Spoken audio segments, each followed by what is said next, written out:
পীরে কামেল আলহাজ হযরত মাওলানা শাহ সুফি ফজল আলী আল কাদরি রাহিমাহুল্লাহের স্মরণে সালাতু সালাম ওয়াজ মাহফিলের সম্মানিত সভাপতি, সম্মানিত অতিথিবৃন্দ, সম্মানিত উলামা আহলে সুন্নাহ, আজকে আমার আগে যিনি চমৎকার তকরীর করেছেন আপনাদের এলাকার ব্রাহ্মণবাড়িয়ার কৃতি সন্তান রেজভী সাহেব চমৎকার করে আপনাদের সামনে উপস্থাপন করেছেন। আপনারা আমাকে দাওয়াত করেছেন কিছু কথা শোনার জন্য, আপনারা আমাকে দাওয়াত করেছেন। আমি আপনাদের মেহমান, আপনারা আসছেন আমার মেজবান। মেজবানের দায়িত্ব হচ্ছে মেহমানকে সম্মান করা, তার হক আদায় করা। আমি জানি রাস্তাঘাটে বাহিরে অনেক মানুষ আছে, সবাইকে অনুরোধ করবো আমরা ভিতরে আসি, বসি এবং কথা শুনি। একটা বাগানের ভিতরে অনেকগুলি ফুল থাকে, যেমন শুধু গোলাপ দিয়ে একটা বাগান যদি সাজান তাহলে সেটা সৌন্দর্য তেমন হয় না। এর সাথে যদি আপনি বিভিন্ন ফুল দিয়ে বাগান সাজান তখন এই বাগানটা আরো সৌন্দর্যমণ্ডিত হয়। তো এই জন্য একজন বক্তা দিয়ে কিন্তু মাহফিল শেষ করা যায়, একাধিক বক্তা রাখা হয় এই জন্য যে এক একজন বক্তার থেকে ভিন্ন ভিন্ন ধরনের কথা বের হয়ে আসে। আর এক মাহফিলের ভিতরে শ্রোতা হচ্ছে ফুলের বাগানের মতো। শ্রোতা মাহফিলে বসে থাকে, মাহফিল শুনলে তখন এই মাহফিলটা সৌন্দর্যমণ্ডিত। এই জন্য আমরা বসবো এবং কিছু কথা শুনবো ইনশাআল্লাহ। আমি একবারে নীতি দীর্ঘ আলোচনা করে আপনাদেরকে কষ্ট বাড়াবো না। আমি গুরুত্বপূর্ণ পয়েন্টের উপরে আপনাদের সামনে কিছু মূল্যবান তকরীর উপস্থাপন করব। আল্লাহ আমাদেরকে তৌফিক দিক। আল্লাহ মেঘ মুক্ত রেখে এই এলাকার বহু মানুষ থেকে যাচাই করে আল্লাহ আপনাকে এবং আমাকে আজকের বেহেশতের বাগানের ভিতরে বসিয়ে দিলেন। সেই জন্য আল্লাহর আসমানে আমরা একসাথে শুকরিয়া আদায় করে বলি আলহামদুলিল্লাহ। আচ্ছা বলেন তো, শাহজালাল বাংলাদেশে হাজার হাজার আছে, কিন্তু মুজাদ্দিদ একজন, কথা ঠিক কি না? মাইনুদ্দিন বাংলাদেশে, ভারতের মহাদেশে লক্ষ লক্ষ কোটি কোটি আছে, কিন্তু খাজা মাইনুদ্দিন চিশতি সঞ্জরি একজন। উসমান বাংলাদেশে বহু আছে, কিন্তু উসমান হারুনি একজন। আহমদ বাংলাদেশে বহু আছে, কিন্তু শেখ আহমদ সেরহিন্দি মুজাদ্দিদ আল হুসাইনি একজন। বাহাউদ্দিন বাংলাদেশের উপমহাদেশের কোটি কোটি আছে, কিন্তু খাজা বাহাউদ্দিন নাকশবন্দ বুখারী একজন। নুমান বাংলাদেশে হাজার হাজার, পৃথিবীতে কোটি কোটি আছে, কিন্তু নুমান বিন সাবিত সারা পৃথিবীতে একজন। ইদ্রিস বাংলাদেশে, পৃথিবীতে লক্ষ লক্ষ কোটি কোটি আছে, কিন্তু আবু ইদ্রিস আশ-শাফিঈ একজন।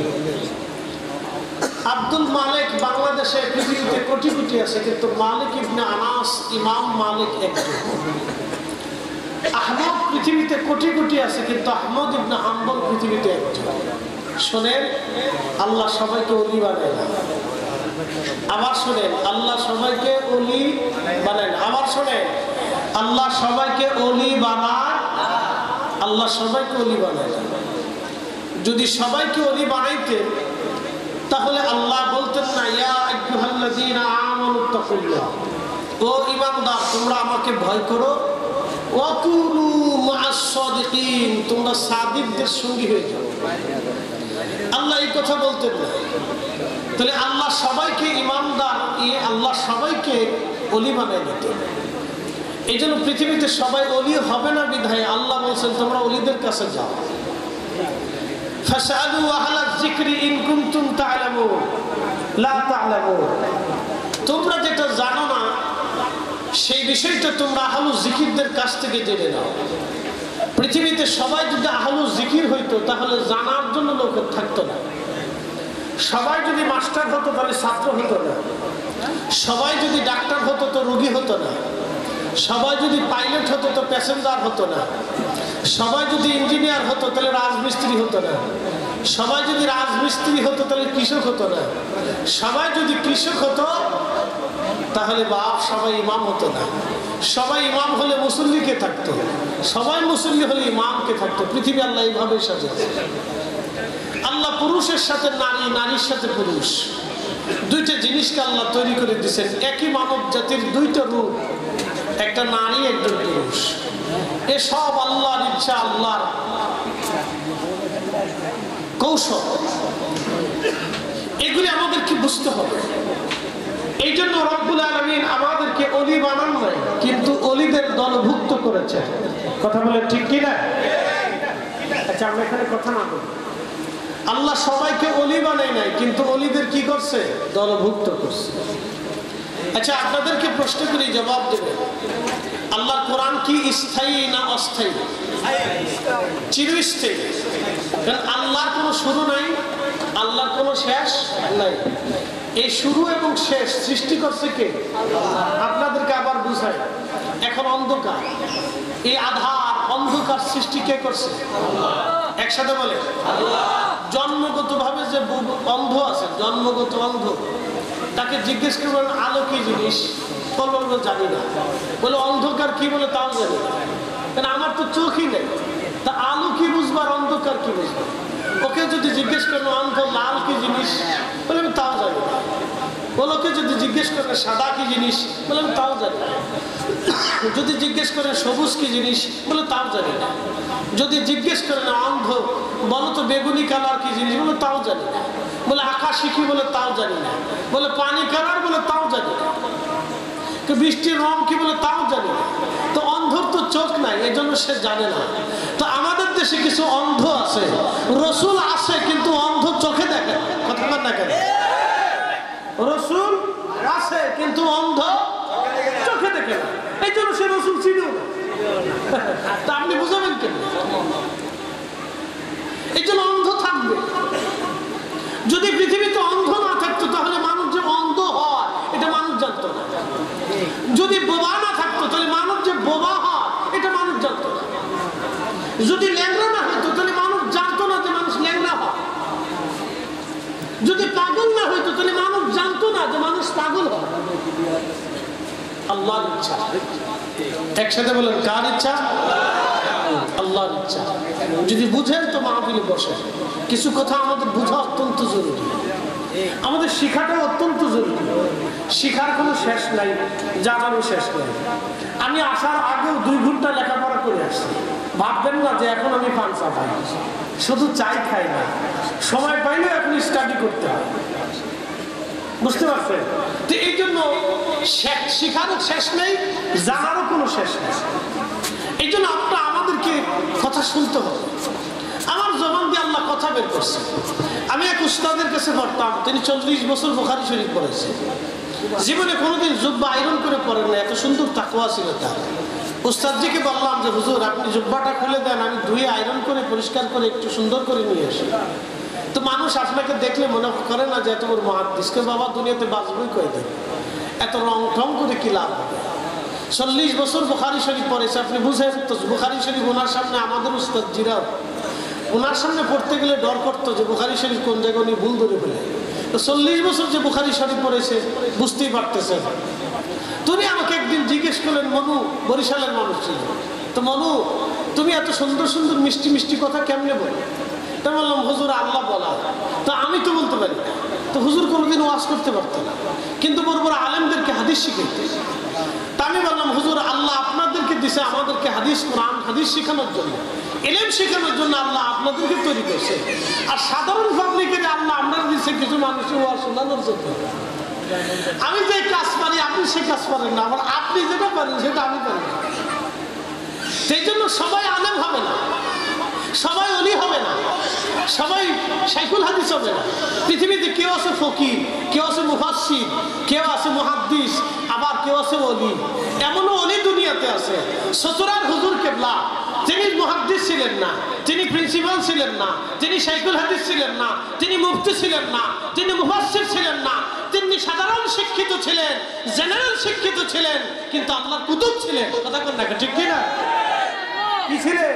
আল্লাহর কুতুব ছিলেন। একসাথে বলবেন আল্লাহু আকবার। আল্লাহর কুতুব কেমন? যিনি হাদিস শরীফের একটা লাইন ও বুখারী শরীফ পড়তে পারেন নাই, কিন্তু আল্লাহর এমন কুতুব আছে জীবনে বুখারী শরীফ এক লাইনও পড়েন নাই, কিন্তু বুখারী মুখস্থ বলে দিতে পারছেন। একসাথে বলবেন আল্লাহু আকবার। তারা রাসূলকে দেখে দেখে হাদিস পড়তো। সুবহানাল্লাহ বলবেন না? এই জগৎ তো আপনি জানেন না, যে বললাম অন্ধ, অন্ধকে যদি জিজ্ঞেস করেন অন্ধ এই তুমি বলো তো এই আকাশি কালার, কেউ বলবে আমি জীবনে আকাশই বুঝি, তো কালার দেখি আমি চোখে দেখি। তো আমরা হচ্ছি জড়জগতে অন্ধ, আমরা ওই জগৎ সম্পর্কে জানি না। আমাদের রাসূল আছেন, আজকের মাহফিল আমাদের নবী দেখেছেন, আমাদের নবী দেখেন। একসাথে বলবেন আল্লাহু আকবার। কি বিশ্বাস হয় না? একসাথে বলবেন হয় না? না হইলে বুঝাইতেছি, না হলে বুঝে। আপনি যখনই দুরূদ শরীফ টান দিছেন, 1 সেকেন্ডের ভিতরে দুরূদ রাসূল কারীমের রওজা মুবারকে চলে গেছে। ফেরেশতা বলতেছে ইয়া রাসূলুল্লাহ, বাংলাদেশে ব্রাহ্মণবাড়িয়ার জেলার অন্তর্গত সুলতানপুর মরহুম এই মাখন সাহেবের বাড়ির আঙ্গিনাতে একটা মাহফিল বসছে। এই মাহফিলে আপনার উম্মত আব্দুল করিম, আব্দুর রহিম, আব্দুল জব্বার, আব্দুল খালেক, জহুরুল ইসলাম ফরিদি, রেজবি, মাসুদ, এরা আপনি রাসূলের শানে দুরূদ শরীফ পড়তেছে। একসাথে বলবেন আল্লাহু আকবার। কয় সেকেন্ড? একসাথে বলেন কয় সেকেন্ড? আমাদের মাহফিলের খবর মদিনায় গেছে কয় সেকেন্ডে? 1 সেকেন্ড। তাই মানে মাহফিলের পরিধি কি শুধু এই পর্যন্ত আসে না, মদিনা পর্যন্ত চলে গেছে। কিসের কারণে গেল? দুরূদের কারণে। একসাথে বলবেন আল্লাহু আকবার। কিসের কারণে? না জোরে বলেন কিসের কারণে? না জোরে বলেন কিসের কারণে? তো বাড়িতে যখন মিলাদ শরীফ পড়েন, তখন তো মিলাদ শরীফ পড়ার সময় দুরূদ পড়েন।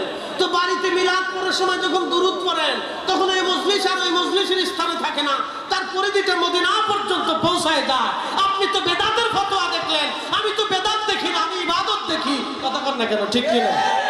তো আপনার চোখ আর আমার চোখ এক চোখ না। এই জন্য সুন্নি ও ওয়াহাবির পার্থক্য এখানে আছে। আর আমি ঝগড়া করলেও কি করব, না করলেও কি করব? ঝগড়া করার তো কোনো অর্থ আছে না। কিন্তু বড় আফসোস, আমাদের দেশে দরকার ছিল পতিতালয় বন্ধ করা, কিন্তু তারা পতিতালয় বন্ধ করতে পারে নাই, তারা মিলাদ বন্ধ করার জন্য পাগল হয়ে গেছে। এই কথা বল না কেন? আমার দেশের দরকার ছিল সুদের কারবারি বন্ধ করা, কিন্তু সুদের কারবারি বন্ধ করতে পারে নাই।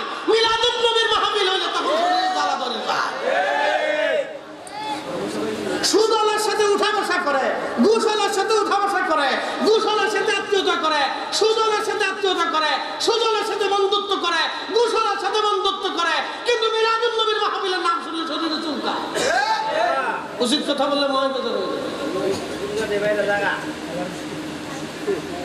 আপনাকে আমি পরিসংখ্যান বুঝেছি, কেউ যদি বিপরীত মনের থেকে থাকেন আল্লাহর রাস্তায় মাফ করবেন, কষ্ট দেওয়ার জন্য বলতেছি না, শুধু আপনার উপর ইনসাফের দায়িত্ব দিয়ে দিলাম।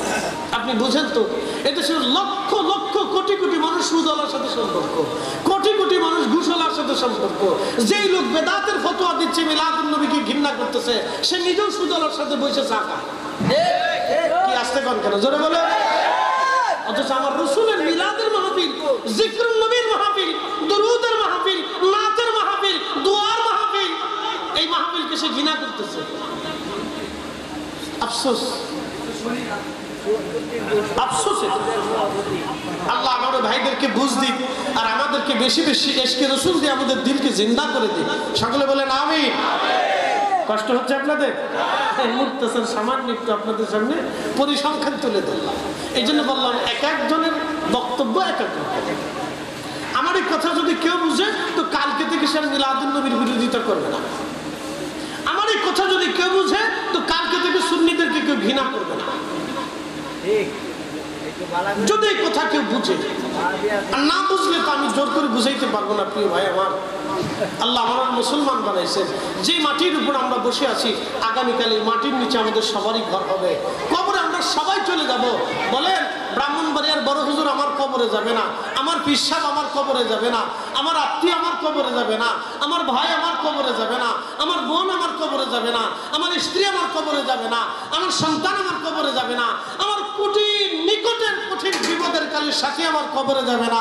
আমার কবরে যিনি আসবে তিনি রাহমাতুল লিল আলামিন।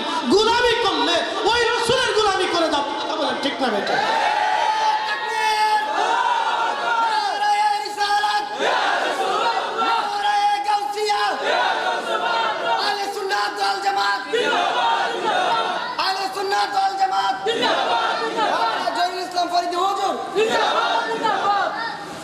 কথা কি খারাপ বলছি?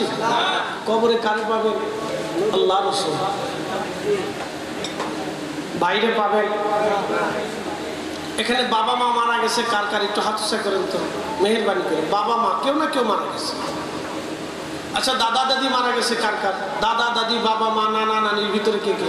তার অর্থে সবাই বলে এখানে 99% লোকের দাদা দাদি, নানা নানি, বাবা মা কেউ না কেউ মারা গেছে। যদি আমরা এখানে ধরি তাহলে 100% মানুষের কেউ না কেউ মারা গেছে। আচ্ছা বলেন তো, এই সপ্তাহে কয়জনে বাবা মা দাদা দাদির কবরের পাশে দাঁড়িয়ে দোয়া করছে? যদি হাত উঁচা করাই তাহলে হয়তো 1 জন 2 জন পাওয়া যাবে, বা 3-4 জন।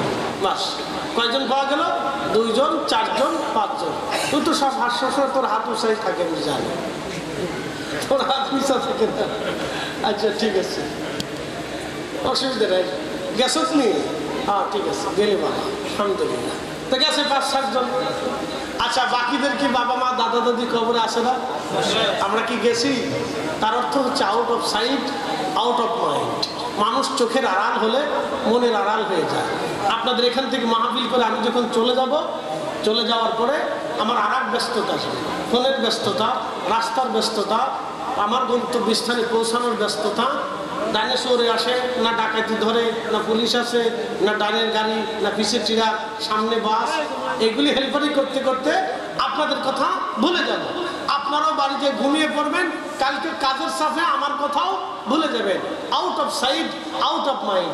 আরে মা কবরে চলে গেলেও 6 মাস পরে সন্তান ভুলে যায়, সন্তান ভুলে যায়, মার কথা ভুলে যায়, বাবার কথা ভুলে যায়। মা পর্যন্ত হয়তো দুনিয়ার কাজের সাথে সন্তানকে ভুলে যায়, কিন্তু এমন একজন রাসূল যিনি উম্মতের কঠিন সময় উম্মতকে ভুলবে না, তিনি রাহমাতুল লিল আলামিন। গোলামি করলে ওই রাসূলেরই করতে হবে। হাত উঁচা করে বলেন ঠিক না বেঠিক? কথা ক্লিয়ার না ভেজাল আছে? পরিষ্কার কথাগুলি নিয়ে যাবেন বাড়ির মধ্যে। একটা কথা মনে করে নিয়ে যাবে যে কবরে আমার উনিই থাকবে, অতএব ওনার গোলামি আমাকে করতে হবে। একটা কথা মনে রাখবেন, কবরে উনি থাকবে, উনার গোলামি করতে হবে। কবরে উনি আপনার আপন, উনার গোলামি করতে হবে। কঠিন মেহশরে উনি আপনার আপন, উনার গোলামি করতে হবে। কঠিন বিপদের দিনে সবাই যখন নফসি নফসি করে আহত হয়ে পড়বে, সেজদায় পড়ে থাকবে, পাগলের মতো প্রলাপ করতে থাকবে, জিহ্বা বের হয়ে আসবে, কেউ কারো চেহারার দিকে তাকাবে না, সেই দিন উনি টেনে টেনে হাউজে কাউসারের পানি পান করাবে। অর্থাৎ গোলামি করলে ওনাকেই করতে হবে, ওনাকেই ভালোবাসতে হবে, ওনার জন্য জীবন দিতে হবে, ওনার জন্য জীবন করতে হবে। কথা ক্লিয়ার না ভেজাল আছে? একবারে পরিষ্কার। কেউ যদি বুঝে তো কালকে সুন্নি বলে গালি দিবে না,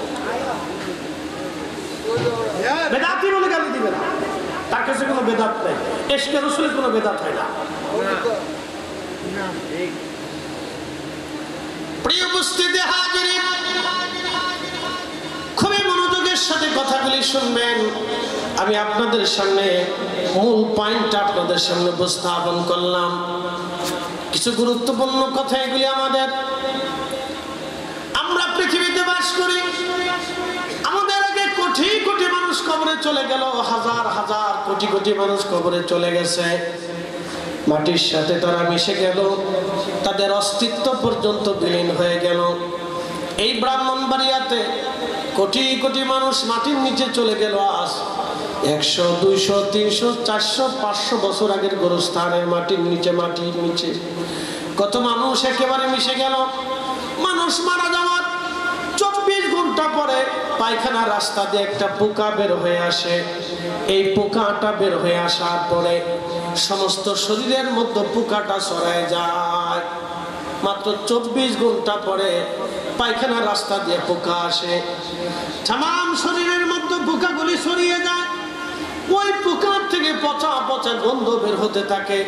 ওই পোকাগুলি সাধারণত খালি চোখে দেখা যায় না, পোকা থেকে প্রচন্ড মারাত্মক গন্ধ বের হয়ে আসতে থাকে।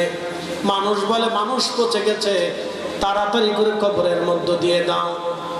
আপনার কলিজার টুকরা ভাই আপনাকে দুনিয়াতে রাখবে না, আপনার স্ত্রী আপনাকে রাখবে না, আপনার সন্তান আমার সন্তান আমাকে দুনিয়াতে রাখবে না।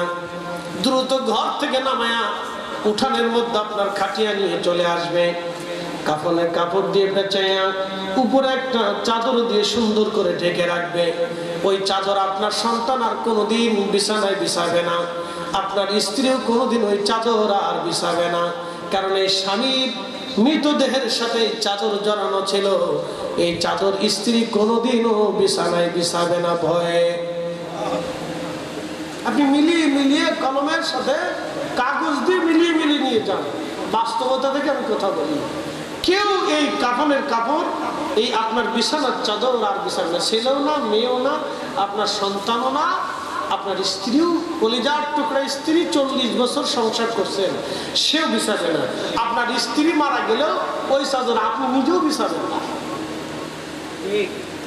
চিরসত্য,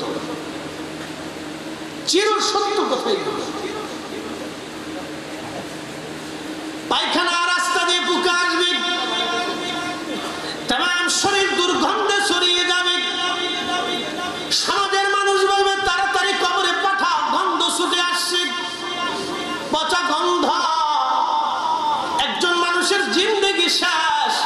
পৃথিবীর যত বড় জ্ঞানী হোক না কেন কোনো মূল্য হবে না। আহা, যে বস্তুটাকে আপনার ভিতরে নিয়ে আসা হয়েছিল নিয়ে যাওয়া হলো। আল্লাহ কোরআনে বললেন ওয়া ইন্না ইলাইহি রাজিউন, তোমরা আমার কাছে ফিরে আসবে, অবশ্যই আমার কাছে ফিরে আসবে। ইয়া আইয়াতুহান নাফসুল মুতমাইন্না তুরজিই ইলা রাব্বিকি রাদিয়াতাম মারদিয়া। এর অর্থ হচ্ছে আমার ভাষা হলো ঢাকা, আমি আবার ঢাকায় ফিরে চলে যাব। আমার বাসা ঢাকা, আমি আমার বাসায় ফিরে চলে যাব।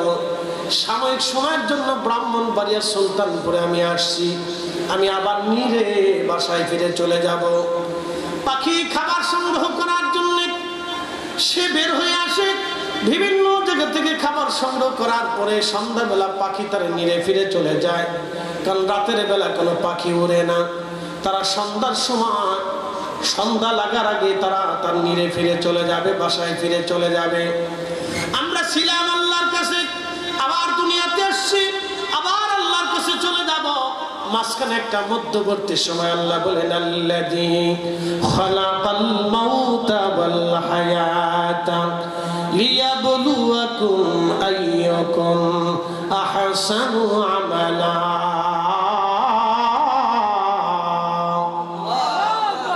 একদিন মাটির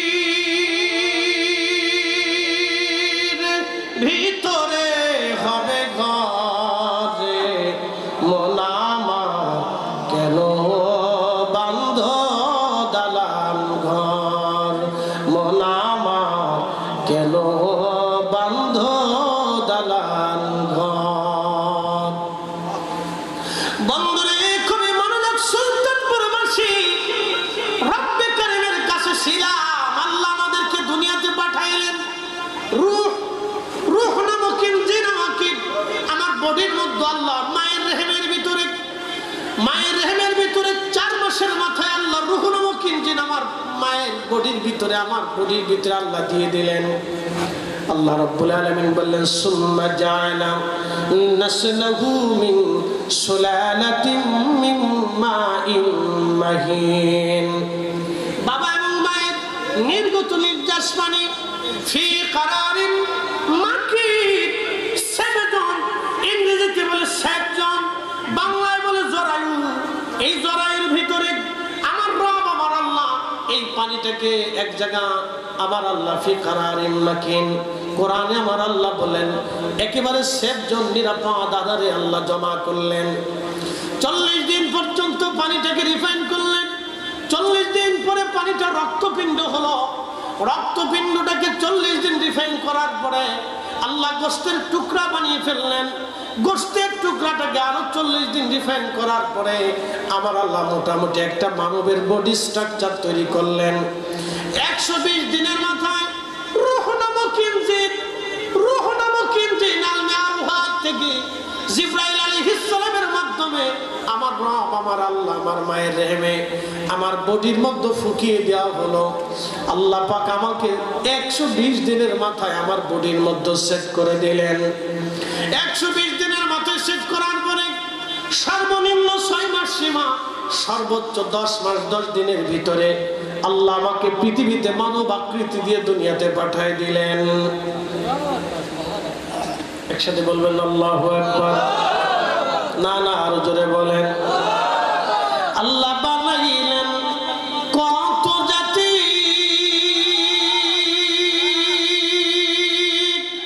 হইল না তার প্রেম প্রীতি। ঠিক কিনা? কুকুর বানাইছে, বিড়াল বানাইছে, হাঁস মুরগি ভেড়া বকরি বানাইছে, ফেরেশতা বানাইছে, গাছ তরুলতা বানাইছে, কত পশু পাখি আল্লাহ দুনিয়াতে বানাইলো। ওরা সবাই আল্লাহ জিকির করলো। ইউসাব্বিহু লিল্লাহি মা ফিস সামাওয়াতি ওয়া মা ফিল আরদ। আসমান জমিনের ভিতরে যাহা কিছু আছে সব আল্লাহ আল্লাহ আল্লাহ আল্লাহ আল্লাহ আল্লাহ জিকির করে। গাছে আল্লাহর জিকির করে, মাছে আল্লাহর জিকির করে, পানিতে আল্লাহর জিকির করে, মাটি আল্লাহর জিকির করে, আকাশ আল্লাহর জিকির করে, নক্ষত্র আল্লাহর জিকির করে, সূর্য আল্লাহর জিকির করে, চাঁদ আল্লাহর জিকির করে। সব সৃষ্টিগুলি একসাথে আল্লাহ আল্লাহ আল্লাহ আল্লাহ জিকির করে। আল্লাহ আল্লাহ জিকির করে আপনার কানে বাজে না, কারণ আপনার কানের পাওয়ার নাই। আল্লাহ ওলিদের কানের মধ্যে আওয়াজ আসতো, পশু পাখিরা আল্লাহ জিকির করে। আল্লাহ নবী রাস্তা দিয়ে যাইতেন, পাথর নবীকে সালাম দিত, নবীজি জবাব দিতেন ওয়ালাইকুম আসসালাম। সাহাবীরা বলেন ইয়া রাসূলুল্লাহ, আপনি কেন সালামের জবাব দিলেন? কে সালাম আপনাকে দিল? আল্লাহর নবী বলেন সাহাবীরা, তোমরা দেখো নাই, তোমরা শোনো নাই, আমি দেখেছি, আমি শুনেছি। পাথর আমাকে সালাম দিয়েছে, আমি নবী সালামের জবাব দিয়েছি। নবীজি পাহাড়ের পাশ দিয়ে যান, এমন সময় নবী বলেন ওয়ালাইকুম আসসালাম ওয়া রাহমাতুল্লাহি ওয়া বারাকাতুহু। আল্লামা ইমাম সুয়ুতি খাসাইসুল কুবরার মধ্যে লেখেন, সাহাবা ইকরাম জিজ্ঞেস করলেন ইয়া রাসূলুল্লাহ, কে সালাম দিল? আপনি জবাব দিয়ে দিলেন, অথচ আমরা তাকে দেখলাম না, সালামকারীকেও শুনলাম না, কে সালাম দিল সালামও শুনলাম না, কিন্তু আপনি জবাব দিয়ে দিলেন। আল্লাহর নবী বলেন সাহাবীরা, আমার জাফর, আমার চাচাতো ভাই জাফর মুতার প্রান্তরে জিহাদের ময়দানে জিহাদ করতে যাইয়া 2 লক্ষ কাফেরের বিরুদ্ধে যুদ্ধ করতে যাইয়া আমার জাফরের 2টা হাত কাফেররা কেটে ফেলে দিয়েছিল। আমার জাফর কালেমার ঝান্ডা বহন করে আমার জাফর ডান হাতে রেখেছিল, কাফেররা তার ডান হাত কেটে ফেললো। আমার জাফর বাম হাত দিয়ে কালেমার পতাকা চেপে ধরলো, কাফেররা আমার জাফরের বাম হাত কেটে ফেললো। আমার জাফর কালেমার পতাকা পড়তে দেয় নাই, কামড় দিয়ে কালেমার পতাকা চাপ দিয়ে ধরে আমার জাফর বুকের উপরে কালেমার পতাকা রেখে শহীদ হয়ে গিয়েছিল। সে শাহাদাত নিয়েছিল, কিন্তু কালেমার পতাকা জমিনে পড়তে দেয় নাই। আমার রব, আমার আল্লাহ খুশি হইয়া আমার জাফরের 2টা হাতের বদৌলতে আল্লাহ 2টা পাখা বানিয়ে দিয়েছে। আমার জাফর সৃষ্টির যেখানে খুশি সেখানে উড়ে উড়ে ঘুরে ঘুরে বেড়ায়। আমার জাফর আমার সামনে দিয়ে যাওয়ার সময় আমাকে সালাম দিয়ে গেছে। তোমরা দেখো নাই, আমি দেখেছি, তোমরা শোনো নাই, আমি শুনেছি। আমি আমার জাফরের সালামের জবাব আমি দিয়েছি। একবার জোরে জোরে বলা যাবে আল্লাহু আকবার। আল্লাহ কোরআনে বলেন ওয়ালা তাকুলু, তোমরা বলিও না লিমান ইয়াকুতালু, যারা মারা যায় ফি সাবিলিল্লাহ, আল্লাহর পথে, আমওয়াত, তাদেরকে মরা বলিও না, বাল আহইয়া, বরং তোমরা বলো জিন্দা, ওয়ালাকিন লা তাশউরুন, তোমরা সেটা বুঝো না। একসাথে বলবেন আল্লাহু আকবার। আরে আল্লাহর ওলি যারা, তারা কবরে ঘুমায়, তারা কবরের ভিতরে জিন্দা, বলে হুজুর কেমন জিন্দা? আল্লাহর কোরআনে আল্লাহ রাব্বুল আলামিন বললেন, ও আমার বান্দারা তোমরা শুনে রাখো, কাইফা তাকফুরুনা, তোমরা কি করে আমাকে বিল্লাহি অস্বীকার করো, আমাকে তোমরা কি করে অস্বীকার করো, অকুনতুম আমওয়াতা, অথচ তুমি নির্জীব ছিলে, নিষ্প্রাণ ছিলে। আমার বয়স 45 বছর আগে এই পৃথিবীতে আমার কোনো অস্তিত্ব ছিল না। আমার বাবাজির বয়স কত? জি 71 বছর বয়স, 72 বছর বয়স আগে ওনার এই পৃথিবীতে কোনো অস্তিত্ব ছিল না। কি কথা কর না কেন? ঠিক আছে না? 72 বছর আগে ওনার কোনো এই পৃথিবীতে অস্তিত্ব ছিল না। 100 বছর পরে ওনারও আর কিছু থাকবে না। জোরে বলে। এখানে আমরা যারা বসে আছি 100 বছর পরে আমাদের কোনো অস্তিত্ব পৃথিবীতে থাকবে না। তাহলে আমরা কি নিয়ে যাব? দুইটা জিনিস নিতে হবে। এক নম্বরে ঈমান। বলে হুজুর ঈমান কেমনে নিব? খারিজি, রাফিজি, শিয়া, মুতাজিলা, জাবারিয়া কোন তরিকায় নেবেন? না না না, ঈমান নিতে হবে হুজুর গাউসে পাক যেই মানে ঘুমায়, খাজা বাহাউদ্দিন নাসরান বুখারী যেই মানে ঘুমায়, হুজুর গাউসে হযরত খাজা মাইনুদ্দিন চিশতি যেই মানে ঘুমায়, 360 আউলিয়া যেই মানে ঘুমায়, হযরত শাহজালাল ইয়ামানি যেই মানে ঘুমায়, হুজুর মুজাদ্দিদ আল ফুসানি যেই মানে ঘুমায়, ইমাম শাফিঈ যেই মানে ঘুমায়, ইমাম হাম্বলি যেই মানে ঘুমায়, ইমাম মালিক যেই মানে ঘুমায়, ইমাম আবু হানিফা যেই মানে ঘুমায়, ওলিরা যেই মানে ঘুমিয়েছে, এই ইমানের নাম আহলুস সুন্নাহ ওয়াল জামাত। এই ইমানের বাহিরে ইমান নিলে কাজ হবে না। এটা করলে কেন? একবারে সহজভাবে বুঝাইলাম, না বুঝলে বুঝবো ছাত্র খারাপ, আপনার মেধায় সমস্যা আছে। যে না বুঝেন তাহলে বুঝবো আপনার মেধায় প্রবলেম আছে। আমার সাথে যাবেন বুড়িগঙ্গার পানিতে মাথা ধোয়াই দেবেন, পরিষ্কার হয়ে যাবে, কোনো অসুবিধা নেই। এরপরে যদি না বুঝেন তাহলে বুঝবো মেধায় সমস্যা আছে। শুধু শুনিয়ে যাচ্ছেন, সারা জীবনে শুনছেন কিন্তু বুঝেন নাই। আবার বুঝে আল্লাহ বলিরা ইন্তেকালের পরে কবরে জিন্দা থাকে, আল্লাহ নিজেই কোরআনে স্বীকার করছেন। বলে এটা কেমন? বুঝাইতেছ, তুমি আমওয়াতা, তুমি নির্জীব ছিলে, নিষ্প্রাণ ছিলে, দেহহীন ছিলে, অস্তিত্বহীন ছিলে, নাম ছিল না, পরিচয় ছিল না, বাপ ছিল না, মা ছিল না, বংশ ছিল না, কিচ্ছু ছিল না। ফাহিয়াকুম, আমি তোমাদেরকে জিন্দা করছি, বংশ দিছি, মা দিছি, বাবা দিছি, চাচা দিছি, ফুফু দিছি, খালা দিছি, আত্মীয় দিছি, স্বজন দিছি, প্রতিবেশী দিছি, দেশ দিছি, ভাষা দিছি, জবান দিছি, তোমার সব কিছু দিয়েছি, ঈমান দিয়েছি, আমি তোমাকে দিয়েছি। সুম্মা ইউমীতুকুম, এরপরে তোমাকে আবার মৃত্যু দিয়ে দিব। সুম্মা ইউহয়ীকুম, মরার পরে তোমার আবার কবরে জিন্দা বানাবো। একসাথে কোন আল্লাহু আকবার। না না না, আসতে বললেন কেন? জোরে বলো। আল্লাহ কোরআন উঠাই দেন, দেখি কার কলিজার সাহস আছে কিনা, এখন বাপের বেটা আছে কিনা দেখি। দেখেন আপনি আমাকে বলেন, সুম্মা ইউহয়ীকুম, তোমাদেরকে আবার কবরে জিন্দা বানাবো। কবরে ওলিরা জিন্দা, কবরে আপনিও জিন্দা থাকবেন। খালি ওলিরা না, আপনি নিজেও থাকবেন। এই জন্য কবরের পাশে দিয়ে সালাম দিতে হয়। কি দিতে হয়? আর আসতে বলেন কেন? কি দিতে হয়? সালাম। আপনি দেখেন না, তারা দেখে। আপনি শুনেন না, তারা শুনে। কারণ আমরা যখন বলি ওলিরা কবরে জিন্দা, তখন একদলের খুব ফুসকে উঠছে, শরীরের চুলকানি লেগে উঠছে। হাই খোদা, কোরআনও বুঝে না, হাদিসও বুঝে না, জিন্দেগিও বুঝে না, কিতাবও বুঝে না। বলে কেডাই কইছে? বড় হুজুরে কইছে। বাস উনি বড় হুজুরের পাগল হচ্ছে।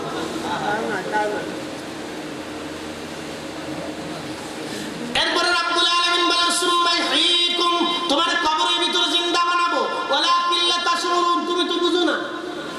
একসাথে কোন আল্লাহু আকবার। আমরা বুঝি না, কেডাই কইছে? আল্লাহ কইছে, তোমরা বুঝো না। যারা বুঝে তারা সুন্নি। একসাথে কোন আল্লাহু আকবার। তারা ঈমান। কি বুঝতে অসুবিধা হইতেছে? এই কবর জিয়ারত কি চলবে না বন্ধ হবে? যদি কবরের পাশে না দাঁড়ান মায়ের কবরে, তো মা বদদুয়া করে। এই মায়ের কবরে দাঁড়াবেন। মায়ের কবরে দাঁড়ানো মানে মায়ের হক আদায় করা। মা দেখে আমার বেটা আসছে আমার কবরের পাশে, আমাকে বলে নাই ও, আবু রাত্রিবেলা ওকে ভুলে যাই নাই, ওর পায়খানা পেশাব আমি সাফ করেছি, ওকে পরিষ্কার করেছি, গোসল করাইছি, সোমা খাইছি, দোলাই দোলাই গ্রহণ করাইছি, আমার বেটা আমাকে ভুলে নেই, আমার কবরের পাশে দাঁড়াই দিচ্ছি। বাবার কবরের পাশে দাঁড়াবেন, বাবা দেখে আর বলে বলে আমার সন্তান আমাকে ভুলে নেই, আমি ওকে হাত ধরে ধরে হাঁটা শিখিয়েছি, ওর জন্য সারা দিন রাত পরিশ্রম করেছি, কঠিন অন্ধকারে পথ চলেছি, শীতের মধ্যে শীত উপেক্ষা করে ওর জন্য রুটি রুজি করেছি, বৃষ্টি উপেক্ষা করে আমি ওর জন্য চাকরি বাকরি ব্যবসা বাণিজ্য করে রুটি রুজি করে আনছি, আমার বেটা আমাকে ভুলে নেই, আমার কবরের পাশে দাঁড়িয়েছি। কবরের পাশে দাঁড়াবেন, দোয়া বেশি বেশি করবেন, বাড়িতে কোরআন খতম দিয়াবেন, জিকরের মাহফিল দিয়াবেন, মিলাদের মাহফিল দিয়া বাবা মার জন্য দোয়া করবেন। কোনো বেদাত নাই, যে বেদাত বলে বলবেন ভাই তোমার আর দরকারই নেই। কি কথা কন না, কেন না বুঝেন না? যে বেদাত মনে করে ভাই তোমার আর আমার দরকার, কি কথা কন না বুঝেন না? তোমার আমার দরকার নাই, তোমার তো তুমি থাকো ভাই, তোমার দরকার নাই। যে দোয়া মানে তারা দাওয়াত করে শেষ, ঝগড়া করার তো দরকার নেই। যে দোয়া মানে তারা দাওয়াত, দোয়া মানবে, দোয়া করাবেন শেষ। যে দোয়া করে না তার সাথে তো আমার কোনো সম্পর্ক রেখেও লাভ নাই। কষ্ট হচ্ছে আপনাদের? একসাথে সবাই জোরে বলেন আল্লাহু আকবার, বুঝাই দিয়ে দিলাম। প্রিয় উপস্থিতি হাজিরিন, আল্লাহ রাব্বুল আলামিন মায়ের রহমের ভিতরে দিয়ে দুনিয়াতে আল্লাহ আমাদেরকে পাঠাইলেন। এখন উদ্দেশ্য কি, কেন আল্লাহ পাঠাইলেন? ওই যে গানের শুরুতে বলেছিলাম, আল্লাহ বানাইলেন কত জাতি,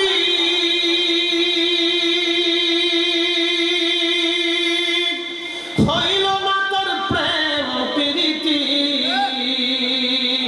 অবশেষে মানুষ বানায় প্রেমের কারণে, প্রেমের ডোরি বান্ধরে মদিনার শনে, আহা প্রেমের ডোরি বান্ধরে মদিনার শনে। আল্লাহ আদম জাতিরে বানাইলেন, আদম আলাইহিস সালামকে আল্লাহ বানাইলেন, তো দুনিয়াতে আল্লাহ আদম আলাইহিস সালামকে পাঠাইলেন। শুনে ফেরেশতারা আপত্তি করলো, ইয়া আপনি আদম জাতি কেন বানাইছেন? বলে আমি যা জানি তোমরা তো জানো না, আমার ইবাদত করে। ফেরেশতারা বলতেছে, আল্লাহ মানুষের চাইতে আমরা বেশি ভালো ইবাদত করি। এই আমার দিকে তাকা, ফেরেশতাদের সাথে আল্লাহর চ্যালেঞ্জ, আল্লাহর চ্যালেঞ্জ ফেরেশতাদের সাথে। ফেরেশতারা বলে, আল্লাহ এই ঘটনা শুনেন। আল্লাহ ইমাম ইবনে কুদামা আল মাকদিসি, যিনি হুজুর গাউসে পাকের ছাত্র ছিলেন, ইমাম জজির ছাত্র ছিলেন, উনি কিতাবুত তাওয়াবিনের ভিতরে ঘটনাটা লিখছেন। আল্লামা ইমাম নুরুদ্দিন হাইসিমি মাজমুজ জাবায়েদের ভিতরে লিখছেন। ইমাম জালালউদ্দিন আব্দুর রহমান সুয়ুতি রাহিমাহুল্লাহ তার কিতাবের মধ্যে লিখছেন। অনেকগুলি কিতাব থেকে আমি এই ঘটনাটা বলতেছি। সূরা বাকারার ভিতরে 204 অথবা 160 নম্বর আয়াতের ভিতরে আল্লাহ হারুত ও মারুতের কথা লিখছেন। এই দুই ফেরেশতার ঘটনা আপনাদেরকে শোনাচ্ছি। আল্লাহ কোরআন ও আল্লাহ বলছেন, মনোযোগ দিয়ে শোনেন। তো ফেরেশতারা আল্লাহকে বলে, আল্লাহ তুমি মানুষ যে বানিয়েছ, মানুষ কি করবে? বলে আমার ইবাদত করবে। বলে আল্লাহ আমরা ফেরেশতারা মানুষের চাইতে বেশি ভালো ইবাদত করব। ফেরেশতারা আমাদেরকে চ্যালেঞ্জ দিল, ঝিম দিয়ে না। কাদেরকে চ্যালেঞ্জ দিছে? আমাদেরকে চ্যালেঞ্জ দিছে। তা আল্লাহ বলেন, ফেরেশতারা তাহলে চ্যালেঞ্জ হয়ে যাক, আমি যেহেতু মানব জাতি দুনিয়াতে পাঠাইছি, তারা আমার ইবাদত করতেছে, তাদেরকে গুণাবলী দিছি, কাম দিছি, ক্রোধ দিছি, লোভ দিছি, মোহ দিছি, কামনা বাসনা, রিয়া, আশা, আকাঙ্ক্ষা, যাতনা, দুঃখ, সুখ সব দিছি, নেগেটিভ পজিটিভ সমানে সমানে দিয়ে দিছি, নেগেটিভ পজিটিভ সমানে সমানে দিয়ে দিছি। ফেরেশতারা তোমাদেরকে মানব জাতির মতো খুশুসিয়ত দিব, কাম ক্রোধ লোভ মোহ কামনা বাসনা রিয়া আশা আকাঙ্ক্ষা হিংসা বিদ্বেষ সব তোমাদেরকে দিই, তারপরে তোমরা দুনিয়াতে পাঠাও। কে কে যাবা বলো? তো ফেরেশতারা বলতেছে, ইয়া রাব্বি আমাদের ভিতরে সবচেয়ে বেশি বুজুর্গ ফেরেশতা হারুত আর মারুত, আল্লাহ এদের দুইজনকে পাঠান। হারুত মারুত বলল, আল্লাহ আমরা যাইতে রাজি আছি, আমরা দুনিয়াতে পাঠান, দেখেন আমরাও মানুষের চাইতে বেশি ভালো ইবাদত করব।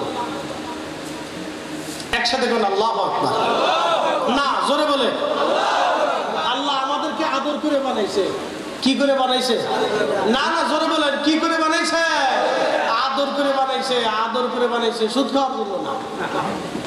ঘুষ খাওয়ার জন্য না, অন্যের মাথায় বাড়ি দেওয়ার জন্য না, অন্যের সম্পদ মাইনে খাওয়ার জন্য না। কি কথা কর না কেন? এই জন্যই আল্লাহ আপনারা আদর করে বানিয়েছেন। আল্লাহ আমাদেরকে আদর করে দুনিয়াতে পৃথিবীতে সৃষ্টি করে পাঠিয়েছে। তো ফেরেশতারা চ্যালেঞ্জ দিয়ে দুনিয়াতে আসলো। হারুত আর মারুত দুইজনে চ্যালেঞ্জ নিয়ে পৃথিবীতে আসছে। আমার রব আমার আল্লাহ তাদেরকে মানবীয় গুণাবলী দিলেন। ফেরেশতারা তো কোনো মানবীয় গুণাবলী নাই। আল্লাহ খোদা দিয়ে দিলেন, কামনা দিয়ে দিলেন, রসনা দিয়ে দিলেন, বাসনা দিয়ে দিলেন, আশা দিলেন, আকাঙ্ক্ষা দিলেন, যাতনা দিলেন, দুঃখ দিলেন, বেদনা দিলেন, হাসি দিলেন, কান্না দিলেন, হিংসা দিলেন, রিয়া দিলেন, অহংকার দিয়ে দিলেন। সব পজিটিভ নেগেটিভ একসাথে মানুষের যা আছে সব দুই ফেরেশতাকে আমার আল্লাহ দিয়ে দিলেন। অথচ দুই ফেরেশতা নূরের তৈরি ফেরেশতা, তারা আল্লাহ তাদেরকে মানবীয় গুণাবলী দিয়ে দুনিয়াতে পাঠাইলেন। হারুত আর মারুত দুনিয়াতে আসলো। তারা কোন জায়গা আসছে জানেননি? বর্তমান ইরাকের ব্যাবিলন অঞ্চল। ব্যাবিলন, ইরাকের বাগদাদে একটা এলাকা আছে ব্যাবিলন। এই ব্যাবিলনের আশেপাশে একটা পাহাড় আছে। এই পাহাড়ের নিচে সব আমার আল্লাহ তাদেরকে এখনো শাস্তি দিতেছে। ইরাকের ব্যাবিলনে আমার রব আমার আল্লাহ তাদেরকে পাঠাইলেন। পাঠানোর পরে ইরাকের এক প্রচন্ড সুন্দরী নারী ছিল, তার নাম ছিল জোহরা। সুন্দরী একটা মেয়ে, পরম সুন্দরী, পরমা সুন্দরী একজন নারী, যুবতী জোহরা নামক এক সুন্দরী নারী তাদের সামনে আসলো ভিন্ন কোনো কারণে। ফেরেশতা হারুত আর মারুত এই সুন্দরী নারী দেখার পরে তারা পাগল হয়ে গেল। এত সুন্দর নারী পৃথিবীতে, কারণ আল্লাহ তাদের কামনা দিয়ে দিছে। আল্লাহ যখন আপনাকে কামনা দিল, সুন্দরী নারী দেখার পরেও আপনার চোখ যদি অবনিবিত হয়ে যায়, তাহলে আপনি মানুষ। একসাথে বলবেন আল্লাহু আকবার। না না, আপনি তখন আল্লাহর প্রিয়। অনেক সুন্দরী নারী আপনার চোখের সামনে আসলো, আপনি আল্লাহর ভয়ে চোখ ফিরিয়ে নিলেন, অথবা তার প্রতি কোনো লালায়িত অন্তরে আসলো না, আপনি তখন আল্লাহর প্রিয় পাত্র হয়ে যাবেন। আর যখনই চোখ আপনার দিকে লালায়িত করে দিবে, তখনই আপনি আল্লাহর দরবারে আসামি হয়ে যাবেন। হারুত আর মারুত সুন্দরী রূপসী নারীটা দেখার পরে সে পাগল পারা হয়ে গেল। পাগল পারা হয়ে যাওয়ার পরে হারুত আর মারুত ওই মেয়েটাকে প্রস্তাব দিল, শোনো সুন্দরী, তোমার সাথে আমরা জেনা করতে চাই, কি বিনিময় দিলে তোমরা আমার সাথে জেনা করবা? জোহরা নামক সুন্দরী নারী জবাব দিল, হারুত মারুত, তোমরা আমার সাথে জেনা করতে পারো, কিন্তু শর্ত হলো তোমরা অবশ্যই আল্লাহর সাথে শিরিক করবা। আল্লাহর সাথে শিরিক করবা। হারুত আর মারুত ডাক দিয়ে বলল, না হে ফেরেশতারা। হারুত আর মারুত ডাক দিয়ে বলল, না জোহরা, আমরা শিরিক করতে পারবো না, আমরা আল্লাহ সম্পর্কে ভালো জানি। তখন ওই জোহরা নামক মেয়েটা বলল, তাহলে একটা বাচ্চা ছেলেকে তোমরা হত্যা করবা। হারুত মারুত বলল, না তাও পারবো না।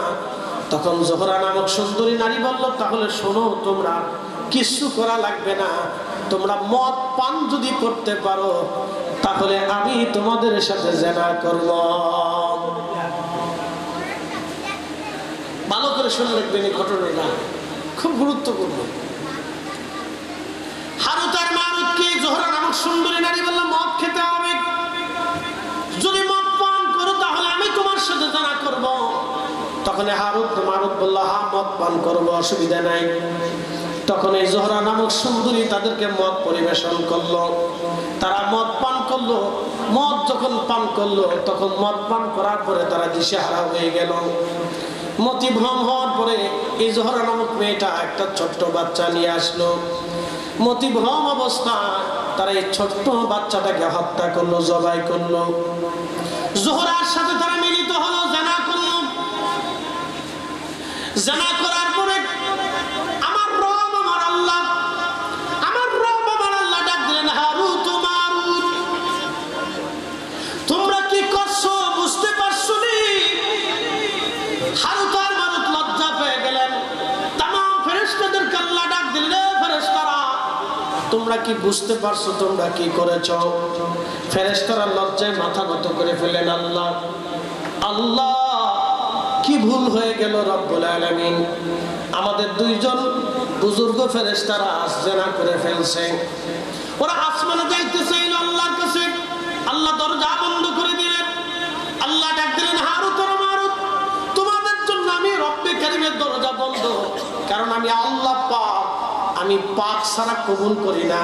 তোমরা নাপাক ভক্ষণ করেছো, মদ খেয়েছো, তোমরা মদ খাওয়ার কারণে তোমরা শরীর নাপাক করে ফেলছো।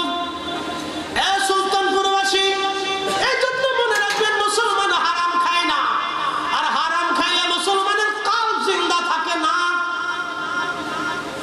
পৃথিবীর কোন ওলিকে দেখবেন না কোন ওলি হারাম খাইছে, কোন ওলি দেখবেন না ওলিরা না খেয়ে থাকতো তারপরে হারাম খাইতো না।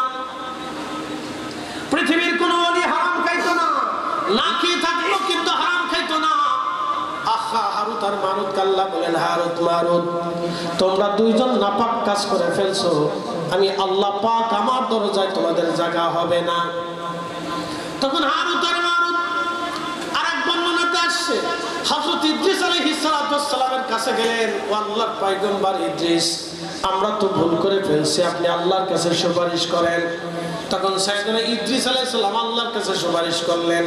আল্লাহ বলেন, ইদ্রিস, তাহলে আমি তাদেরকে রুখসত দিলাম, সুযোগ দিলাম। আল্লাহ আসমান থেকে ফেরেশতা পাঠাইলেন জিবরাইলকে, জিবরাইল যাও, তারা কি দুনিয়া চায় না আখিরাত চায়? বলো, আমি তো শাস্তি দেবই, দুনিয়ার শাস্তি চায় না আখিরাতের শাস্তি চায়? জিবরাইল আলাইহিস সালাম আসলেন হারুত আর মারুতের কাছে ব্যাবিলনে। তারা দুইজন কাঁদতে লাগলো, জিবরাইলও কাঁদে। দীর্ঘ সময় জিবরাইল আলাইহিস সালাম কাঁদলেন আর বলেন, হারুত মারুত, করছো কি? আল্লাহ আমাদেরকে ফেরেশতা বানাইছে, মানুষের সাথে চ্যালেঞ্জ দিয়ে তোমাদেরকে দুনিয়াতে পাঠাইলাম, অথচ আল্লাহ তোমরা দুনিয়াতে ভুল করে বসছো। জিবরাইল কাঁদতে লাগলেন, হারুত মারুত কাঁদতে লাগলো। তখন জিবরাইল ডাক দিয়ে বললেন, হারুত আর মারুত, তোমরা আখিরাতের শাস্তি চাও না দুনিয়ার শাস্তি চাও? যদি আখিরাতের শাস্তি চাও তো কিয়ামত পর্যন্ত দুনিয়াতে তোমরা সুখে থাকবা, আর যদি দুনিয়ার শাস্তি চাও তো কিয়ামতের ময়দানটা আল্লাহর উপরে তোমরা ছেড়ে দেবা। জিবরাইল ডাক দিয়ে বলতেছে, হারুত মারুত, তোমরা তো জানো আখিরাত চিরস্থায়ী, কোনদিন আখিরাত শেষ হবে না, কোনদিন আখিরাত শেষ হবে না। দুনিয়ার শাস্তি তোমরা নিয়ে নাও, আখিরাতে আল্লাহর উপরে ছেড়ে দাও, আল্লাহর দয়া লাগলে তোমাদেরকে মাফ করে দিতে পারে। হারুত আর মারুত বলল, জিবরাইল আল্লাহর কাছে বলেন, আমরা দুনিয়াতে শাস্তি চাই, আখিরাতে মুক্তি চাই। জিবরাইল আল্লাহকে বলেন, ইয়া রাব্বি, হারুত আর মারুত দুনিয়ার শাস্তি তারা চায়, আমার আল্লাহ তখন এই ব্যাবিলনের একটা দুইটা পাহাড় আছে, এই পাহাড়ের নিচে আল্লাহ তাদেরকে শাস্তি দিতে লাগলেন। ইমাম ইবনে কুদামা আল-মাকদিসি কিতাবুত তাবাবিনের মধ্যে তিনি লিখতেছেন, কিয়ামত পর্যন্ত এই পাহাড়ের নিচে সকাল সন্ধ্যায় তাদেরকে শাস্তি দেওয়া হয়। যখন সকাল সন্ধ্যায় তাদেরকে শাস্তি দেওয়া হয়, তখন অসংখ্য ফেরেশতারা, 70,000 ফেরেশতা, যারা ওই কাবা শরীফ বরাবর একটা ফেরেশতাদের কাবা আছে বাইতুল মামুর, ওই বাইতুল মামুরে 70,000 ফেরেশতা বাইতুল মামুরের সামনে সিজদায় করে কাঁদতে থাকে আর বলে, ইয়া রব, ইয়া আল্লাহ, আল্লাহ আপনি আমাদেরকে ক্ষমা করে দেন, আর মানব জাতিকে আপনি মাফ করে দেন। আল্লাহ আপনি মানব জাতিদেরকে নেগেটিভ পজিটিভ, আল্লাহ দুনিয়ার এত কিছু দেওয়ার পরও তারা কি করে আপনার ইবাদত করে? আল্লাহু আকবার, নানা জোরে বলেন আল্লাহু আকবার। আল্লাহ বানাইলেন কত জাতি,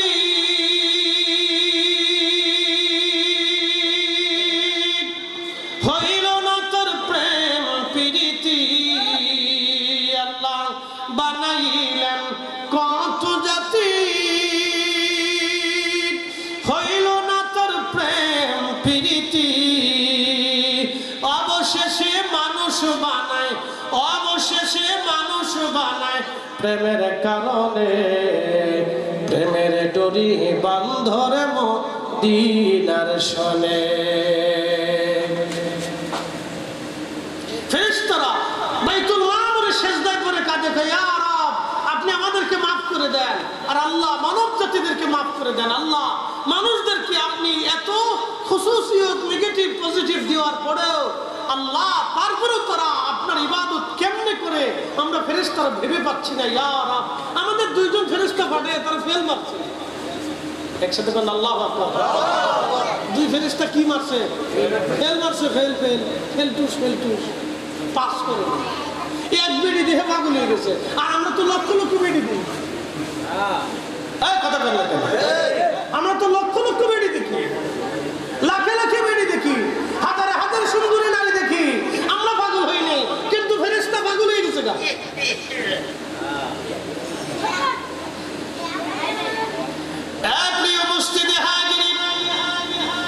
আমাদেরকে আল্লাহ অহংকার দিয়ে দিবেন। অহংকার করার মতো অনেক বস্তু থাকার পরও আমরা অহংকার করি না, করলেও আল্লাহর কাছে মাপ চেয়ে আল্লাহ ভুল হয়ে গেছে। কি কথা বল না কেন? কি হয়ে গেছে? অপরাধ করার পর বান্দা মাপ চেয়ে আল্লাহ ভুল হয়ে গেছে, মাফ করে দেন। দোয়ার সময় কি বলে?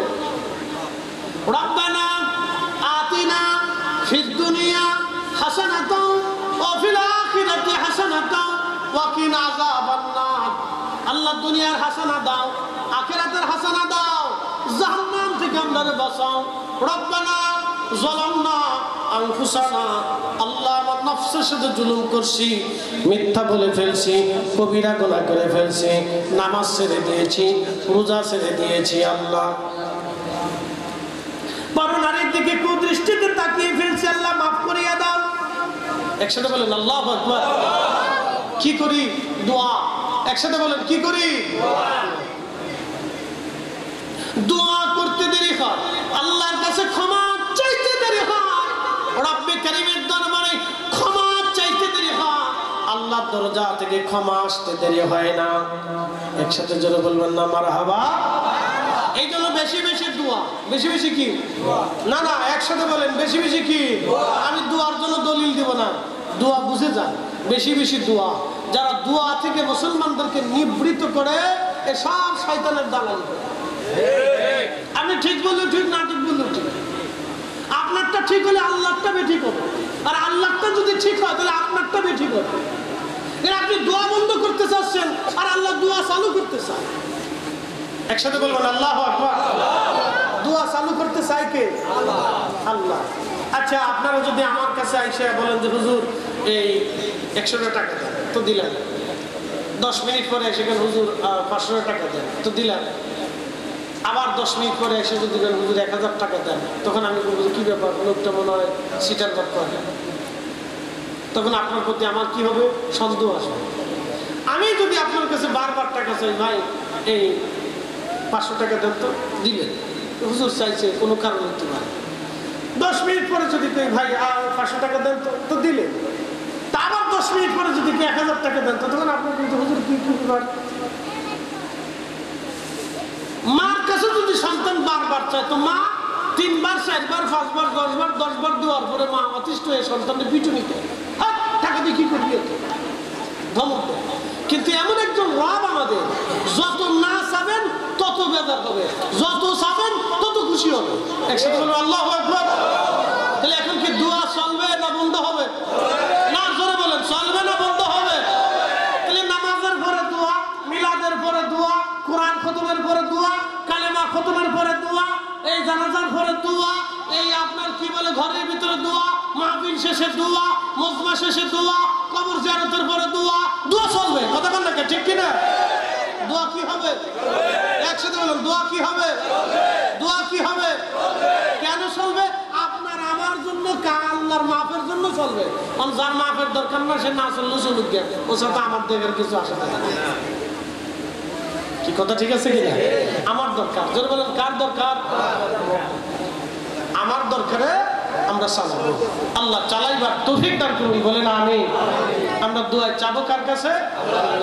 বেশি বেশি চাবো, বেশি বেশি চাবেন। চাইতে দেরি হয়, আল্লাহ ক্ষমা করতে দেরি করে না। শয়তান আজাজিল আল্লাহ দরজা থেকে আল্লাহ বলেন ওয়াকানা মিনাল কাফিরিন, দূর হ শয়তান, তুই কাফেরদের অন্তর্ভুক্ত করে দিলাম তোরে, একবারে চিরদিনের জন্য তুই কাফির,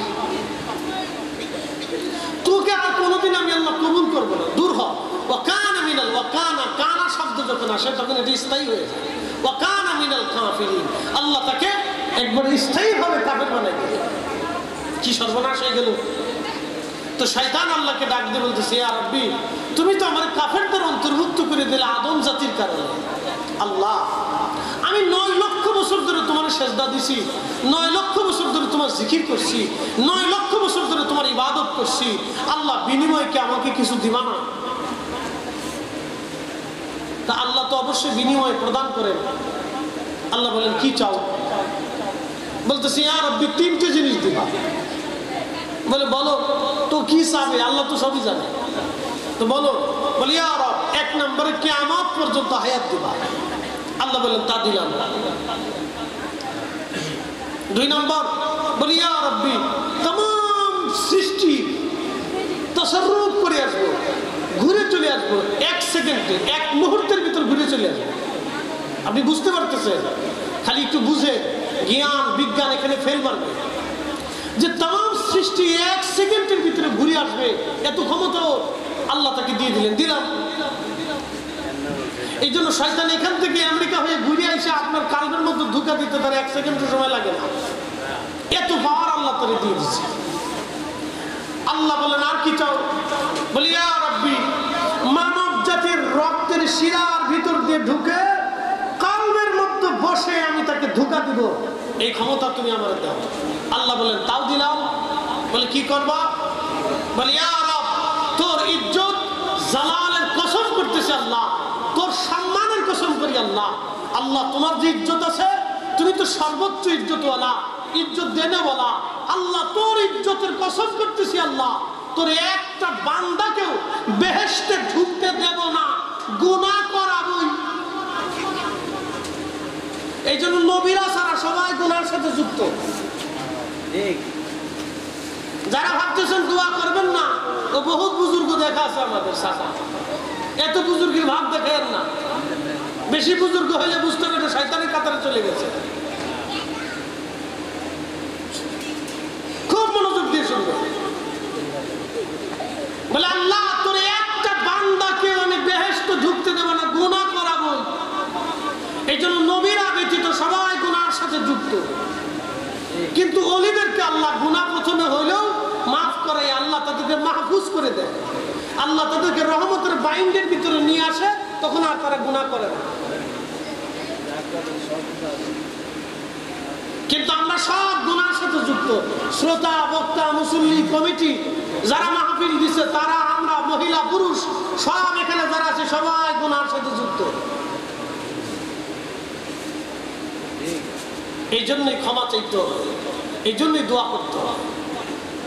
তখন আল্লাহ পাক একটা ধমক দিলেন শয়তান, এই শয়তান তুই শুনে রাখ, আমি রাখ আমার ইজ্জত আমার জালালের কসম আমি আল্লাহ নিজে করতেছি, শোন তুই আমার বান্দাকে গুনাহ করাবি, আর আমার বান্দা গুনাহ করার পরে আমার কাছে যখন মাপ চাবে, মাপ চাইতে দেরি হবে, আমি আল্লাহ মাফ করে দিতে দেরি করব না। একসাথে বলেন আল্লাহু আকবার। এর চেয়ে সুন্দর সুসংবাদ আপনার জীবনে কিছু হতে পারে না। যদি খুশি না হন তাহলে বুঝো অন্তর মরে গেছে। বুঝতে পারছেন? আল্লাহ আপনি মাপ চাওয়ার সাথে আল্লাহ মাফ করে দেন। এই জন্য আল্লাহ রাসূল বলেন উম্মাহ প্রত্যেক দিন 70 বার আল্লাহর দরবারে তওবা করো। কোন বর্ণনা আসছে 100 বার তওবা করো, 100 বার তওবা করো। তুমি তওবার উপরে থাকো, কারণ মৃত্যুর সময় তোমার তওবা করার সুযোগ নাও আসতে পারে। এই জন্য প্রত্যেক নামাজের পরে দোয়া করবেন, প্রত্যেক নামাজের পরে আল্লাহর কাছে মাফ চাবেন, প্রত্যেক সময় যখন আসবে তখনই আল্লাহর কাছে মাফ চাবেন, আল্লাহ ভুল করে ফেলছি মাফ করে দেন। কে বলছে দোয়া? শয়তান বলে দোয়া নাই। শয়তান এদেশে প্রতিষ্ঠিত করছে দোয়া বন্ধ করার জন্য। দোয়া বন্ধ হবে শয়তানের লাভ হবে, পৃথিবীর আর কারো লাভ নেই। দোয়া বন্ধ করে যদি একটা পতিতালয় বন্ধ করতে পারতেন তাহলে বুঝতাম যে এটা বন্ধ করে ওটা বন্ধ করছে। কি কথা খারাপ বলছি? যদি মিলাদ বন্ধ করে আপনারা সুদ বন্ধ করতে পারতেন তাহলে বুঝতাম যে না, মিলাদ বন্ধ হয়েছে, সুদ বন্ধ করছে। তো সুদ তো বন্ধ করতে পারেন নাই, ঘুষ বন্ধ করতে পারেন নাই, পতিতালয় বন্ধ করতে পারেন নাই, বেহায়াপনা বন্ধ করতে পারেন নাই, জানা বন্ধ করতে পারেন নাই, বলাৎকার বন্ধ করতে পারেন নাই, পারছেন খালি দোয়া বন্ধ করতে, পারছেন রাসূলের দুরূদ বন্ধ করতে, পারছেন আপনি মাহফিল বন্ধ করে দিতে। কি কথা কন না কেন? আপনি পারছেন এগুলি করতে, আসলটা করতে পারেন নাই, নকলটা করছেন। যেটা করার দরকার না সেটা করছেন, যেটা করলে উম্মতের ক্ষতি হবে আপনি সেটা করছেন, যেটা করলে উম্মতের লাভ হবে সেটা করতে পারেন। শুধু বেহুদে চিল্লেই বেড়াইছে।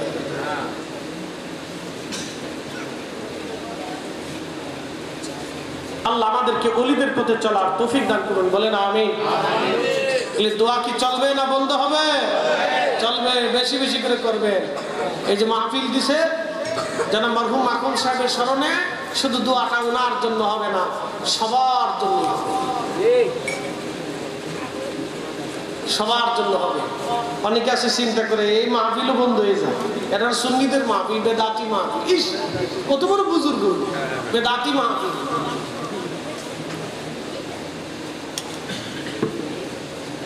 অনেকে ভাববে বেদাতি মাহফিল বন্ধ করে দেয়, বেদাতি মাহফিল।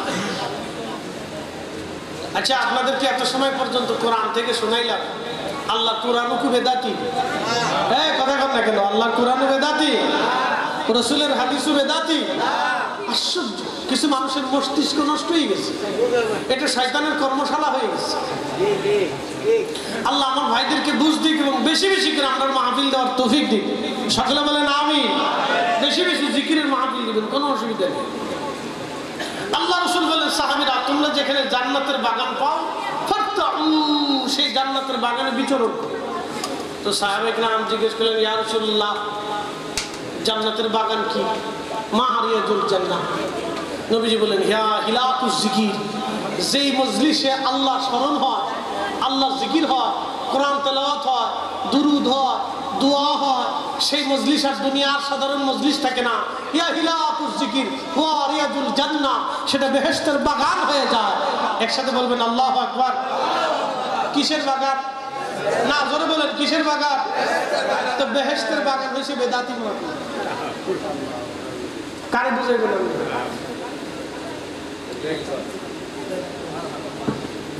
বেহেশতের বাগান হয়েছে বেদাতি মাহফিল, বুঝাবেন কারা? তো আল্লাহ আমার ভাইদেরকে বুঝার তৌফিক দিক, আমরা বেশি বেশি মাহফিল দেওয়ার তৌফিক দিক। সকলে বলেন আমিন। কেন দিবেন? মরহুম মরহুমাদের জন্য দিবেন, তারা যাতে দোয়া পায় সেই জন্য দিবেন। দোয়া বন্ধ করা যাবে না, বন্ধ করলে শয়তানের লাভ হবে, আমাদের কোনো লাভ নেই। আল্লাহর ধমক বুঝছে, হ্যাঁ শয়তান, আমার ইজ্জত জালালের কসম করতেছি, আমার বান্দাকে তুই গুনাহ করাবি আর আমার বান্দা মাফ চাইতে দেরি হবে, আমি আল্লাহ ক্ষমা করতে দেরি করব না। একসাথে বলবেন আল্লাহু আকবার। মেলা হয়েছে মদিনায়, মেলা কি হয়েছে? মেলা। আমাদের বাংলাদেশে মেলা হয় না?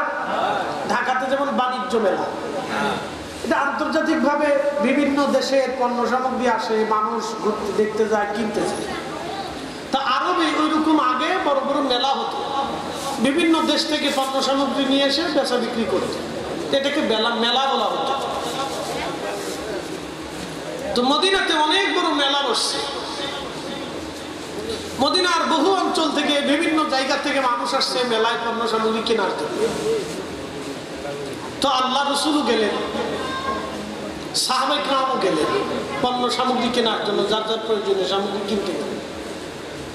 আমাদের বাংলাদেশের এই ঠেলাঠেলি মেলা, আবার এটা মনে করেন আমাদের দেশের মেলা মানে বেডি মাংসের কারখানা, উস্কা ফুস্কা লুস্কা এগুলো খাইতে যাবো আর খালি ঘুরতে যাবো আর ঠেলাঠেলি করতে যাবো। মাফ করে দিয়ে ভাষা অসুন্দর করে দিচ্ছে, কিছু করার কোনো কাজ নেই, কিন্তু ঘুরতেছে না। কাজের মেলা না, এলো আকাশের মেলা। আরবে যেটা বসতো সেটা হচ্ছে বাণিজ্য মেলা। তো সাহাবায়ে কেরাম গেছেন যার যার পণ্য সামগ্রী কেনার জন্য, আল্লাহ রাসূলও গেছেন। এক মহিলা তার বাচ্চা নিয়ে গেছে, তো বাচ্চাটা মেলার ভিতর হারিয়ে গেছে। মহিলা পাগলের মতো হয়ে গেছে, মা তো পাগলের মতো যখন হয়ে গেছে, তখন এই মহিলা বাচ্চা খুঁজতে খুঁজতে হয়রান। তো বহু সময় পরে মহিলাটা বাচ্চা ফিরে পেয়েছে, পাওয়ার পরে মা বাচ্চাটাকে বুকের মধ্যে জড়িয়ে ধরে কাঁদতেছে। প্রিয় নবী ডাক দিলেন, সাহাবীরা বলো তো তোমরা ওই মহিলা বাচ্চাটাকে জড়িয়ে ধরে কেন কান্না করে? বলে, ইয়া রাসূলুল্লাহ, ওই মেয়েটা হারিয়ে গিয়েছিল। নবীজি, মেয়েটা হারিয়ে যাওয়ার পরে তার মা বাচ্চাটাকে ফিরে পেয়েছে। হুজুর, বাচ্চাটাকে ফিরে পাওয়ার আনন্দে মা কাঁদতেছে। নবীজি বললেন এটা কি দুঃখের কান্না না সুখের কান্না? সাহাবীরা বললেন ইয়া রাসূলুল্লাহ এটা দুঃখের কান্না না, এটা ফিরে পাওয়ার আনন্দের কান্না। আল্লাহর নবী রহমতের নবী ডাক দিয়ে বললেন সাহাবীরা আমার উম্মত যখন গুনাহ করে, আল্লাহর বান্দা যখন গুনাহ করে, গুনাহ করার পরে বান্দা যখন তওবা করে, আমার রব আমার আল্লাহ এই মায়ের চাইতেও 99 গুণ বেশি পরিমাণে দয়া ভালোবাসা দিয়ে আমার আল্লাহ তার বান্দাকে তার রহমতের কোলে টেনে নিয়ে দিয়ে আমার বান্দাকে আমার আল্লাহ মাফ করে দেয়। একসাথে জোরে বলেন আল্লাহু আকবার। কখনো তোমাকে যদি ভুলি, হেদায়েতের আলো জেনে নিউ কাছে তুলি, কখনো তোমাকে যদি ভুলি, হেদায়েতের আলো জেনে নিউ কাছে তুলি, ঠাই দিও প্রিয়তম, ঠাই দিও প্রিয়তম অগমহিয়ান, তুমি রহমান তুমি মেহেরবান, অন্ধ গাহে না শুধু তোমারি গুণগান, অন্ধ গাহে না শুধু তোমারি গুণগান, বুঝেও বুঝে না তবু শান, তুমি রহমান তুমি মেহেরবান। বন্ধু গভীর মনোযোগ দিবেন। আল্লাহ নবী ডাক দিলেন আমার উম্মত আল্লাহ পাক দয়া ভালোবাসাটাকে 99 100 ভাগে ভাগ করলেন আমার আল্লাহ। একটা মাত্র ভাগ আমার আল্লাহ তামাম সৃষ্টির মধ্যে সমানভাবে বন্টন করে দিলেন। শুধু একটা ভাগ আল্লাহ তামাম সৃষ্টির মধ্যে বন্টন করলেন, 99 ভাগ আমার আল্লাহ তার নিজের কাছে রেখে দিলেন। সাহাবায়ে বলেন ইয়া রাসূলুল্লাহ 99 ভাগ দয়া দিয়ে মায়া দিয়ে ভালোবাসা দিয়ে আল্লাহ কি করবে? বলে সাহাবীরা চিন্তা করিও না, কিয়ামতের ময়দানে আমার রব আমার আল্লাহ ওই 99 গুণ দয়া দিয়ে ভালোবাসা দিয়ে আমার আল্লাহ তার বান্দাদেরকে বিচার করে ক্ষমা করে দেবে। একবার জোরে বলা যাবে কি আল্লাহু আকবার? না না আরো জোরে বলেন ইয়া রাসূলুল্লাহ। আমরা সেই নবীর উম্মত, আমরা শ্রেষ্ঠ নবীর উম্মত। এই জন্য কবি কাজী নজরুল চমৎকার করে লিখলেন, শ্রেষ্ঠ নবী দিলাম রে তরিয়ে নিতে রোজ হাসরে, শ্রেষ্ঠ নবী দিলাম রে তরিয়ে নিতে রোজ হাসরে, পথ না ভুলি তাই তো দিলে পাক কোরআনের বাণী, খুদা তোমার মেহেরবানি, সুন্দর ফুল সুন্দর ফল মিঠা নদীর পানি, খুদা তোমার মেহেরবানি, খুদা তোমার মেহেরবানি। প্রিয় উপস্থিতি, আমি আমার মূল আলোচনায় ফিরে যাই। বলছিলাম 24 ঘন্টা পরে পায়খানা রাস্তা দিয়ে পোকা আসে। মানুষ মারা যাওয়ার 24 ঘন্টা পরে পায়খানা রাস্তা দিয়ে পোকা চলে আসে, দুর্গন্ধ হয়ে গেল। কেউ আর আপন আপনার নাই, দ্রুত ঘর থেকে নামাইয়া আপনাদের কবরে নামানোর চেষ্টা করবে, কবরে রেখে দিয়ে চলে আসবে। 3 দিনের মধ্যে আপনার পেট ফেটে একবারে মিসমার হয়ে নাড়িভুড়ি সব সরিয়ে বেরিয়ে যাবে। 2 মাসের মধ্যে সমস্ত গোশতগুলি হাড় থেকে ছুটে মাটির সাথে মিশে যাবে, শুধু হাড় বাহির হয়ে থাকবে। 1 বছরের মধ্যে সমস্ত হাড়গুলি মাটির সাথে মিশে যাবে। হয়তো শক্ত 2-1টা হাড় টিকে থাকতে পারে, বাদ বাকি সব হাড়গুলি মাটির সাথে মিশে যাবে। মানুষের জীবন শেষ, মানুষের জিন্দেগি শেষ, কিচ্ছু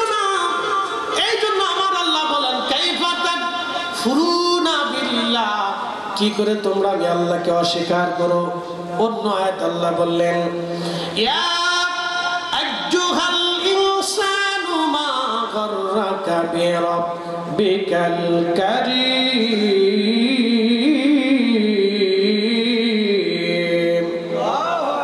হে মানব জাতি, কিসে তোমাকে আমি আল্লাহ থেকে জুদা করে দিল? কে তোমাকে আমি আল্লাহ থেকে জুদা করলো?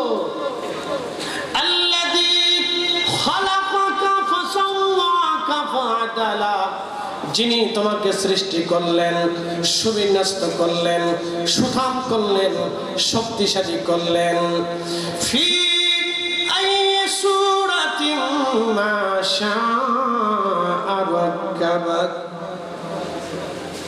তিনি তার পছন্দ অনুযায়ী তোমাকে সূরত দিলেন। কারণ নাকের সাথে কারো নাকের মিল নাই, আছে? আমার দিকে দেখান, কারো চেহারার সাথে চেহারার মিল আছে? কারো বডির সাথে কারো বডির মিল আছে? নাই। কারো ত্বকের সাথে কারো ত্বকের মিল। পৃথিবীতে 800 কোটি মানুষ, 800 রকম চেহারা, 800 রকম কারে মানে আপনার কাঠামো, 800 রকম তার মনের রং, 800 রকম। সবার মন একরকম, 800 রকম, 800 কোটি, 800 কোটির উপর। এই সর্বনাশ, 800 কোটি মানুষের চেহারা, 800 কোটি ভিন্ন ভিন্ন, কারোর সাথে কারো মিল হবে না। জমজ হলেও মিল হয় না, 100% মিল হয় না। জমজ হলেও মিল হয় না।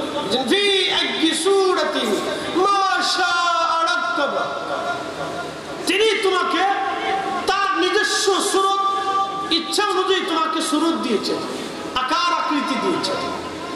আল্লাহ যেইভাবে খুশি সেইভাবে সৃষ্টি করছেন। আমাদের কাজ কি? আল্লাহর গোলামি করা, আল্লাহর বিধান মোতাবেক চলা, আল্লাহর আইন মোতাবেক চলা। আমাদের কাজ হচ্ছে এটা। আপনি যদি আকাশকে জিজ্ঞেস করেন, আকাশ তুমি কার আইনে চলো? আকাশ বলবে আমি আল্লাহর আইনে চলো। সূর্যকে যদি জিজ্ঞেস করেন, সূর্য তুমি কার আইনে চলো? বলে আমি আল্লাহর আইনে চলো। 1 সেকেন্ড দেরিও হবে না, আগেও হবে না, পরেও হবে না। সে প্রতিনিয়ত আল্লাহর আইন মেনে চলে। চাঁদকে যদি জিজ্ঞেস করেন, চাঁদ তুমি কার আইনে চলো? বলে আমি আল্লাহর আইনে চলো। গাছকে যদি বলেন, গাছ তুমি কার আইনে ফল দাও? বলে আমি আল্লাহর আইনে ফল দিই, তোমার আইনে ফল দিই না। যতই তুমি আমাকে যত্ন করো, আল্লাহ যে সময় ফল দিতে বলবো আমি সেই সময় ফল দিই। মাছকে যদি জিজ্ঞেস করেন, মাছ তুমি কার আইনে চলো? বলে আমি আল্লাহর আইনে চলি। যদি বিশ্বাস না করেন, তাহলে কুত্তা বাদ দিয়ে সাইডে শিয়াল ধরে আইনা সুন্দর করে সকালে বিকেলে খাওয়াইয়া মুরগি পাহারা দেওয়া। কথা বুঝেন না? বলে হয় আবার বুঝাই, আমার দিকে তাকান, অ্যাটেনশন প্লিজ। রাত গভীর, আমি জানি এত রাত্রে আপনাদের সিনাই দুর্বল হবে। এই জন্য আমাদের মতো বক্তাদেরকে একটু আগে টাইম দিলে সুন্দর হয়। রাত বেশি, অ্যাটেনশন। আপনাদের দুর্বলতা আসবে স্বাভাবিক, সারাদিন পরিশ্রম করেন, কাজ করেন না। একসাথে বলি আল্লাহু আকবার। না না, আরো জোরে জোরে জোরে জোরে জোরে আল্লাহু আকবার বলেন না, ইয়া রাসূলুল্লাহ। হ্যাঁ ঠিক আছে। নারে তাকবীর, নারে রিসালাত, আহলে সুন্নাত ওয়াল জামাত। খুব মনোযোগ দেন। তো কুত্তা তারাই দিয়ে শিয়াল ধরে নিয়ে আসে। শিয়াল এনে ওরা সকালে দুপুরে রাত্রে ফ্রাই করে রান্না বান্না করে মুরগা বোনা, কালা বোনা, বিরিয়ানি সেরিয়ানি খাওয়া। এরপরে সারি দিয়ে, এখন শিয়াল তুই আমার মুরগি চুরি করিস। ও দেখবেন যে ঠিকই মুরগি চুরি করে পালাবে। বলে কারণ কি? শিয়ালকে আল্লাহ আইন করে দিছে, তুই বান্দার মুরগি চুরি করবি, এটা তোর লাগে হালাল। হ্যাঁ এটা সত্য, আপনার মুরগি শিয়ালের জন্য হালাল। কুত্তারে আল্লাহ আইন করে দিছে, তুই তোর আমার বান্দার বাড়ি পাহারা দিবি, খাবার যা মনে তাই দিক, ফসা দিক, গলা দিক, ভালো দিক, তুই আমার বান্দার বাড়ি পাহারা দিবি, কিন্তু বেইমানি করবি না। এই জন্য দেখবেন কুত্তা বেইমানি করে না। কি কথা কন না? কুত্তা বেইমানি করে, কুকুর বেইমানি করে না, কিন্তু মানুষই বেইমানি করে। আসতে কন কে জোরে বলে, ছেলে মেয়েরা বাবা মার সাথে বেইমানি করে। সেদিন ভিডিওতে দেখলাম এক বৃদ্ধ বাবারে 2 ছেলে ধরে পিটাইতেছে।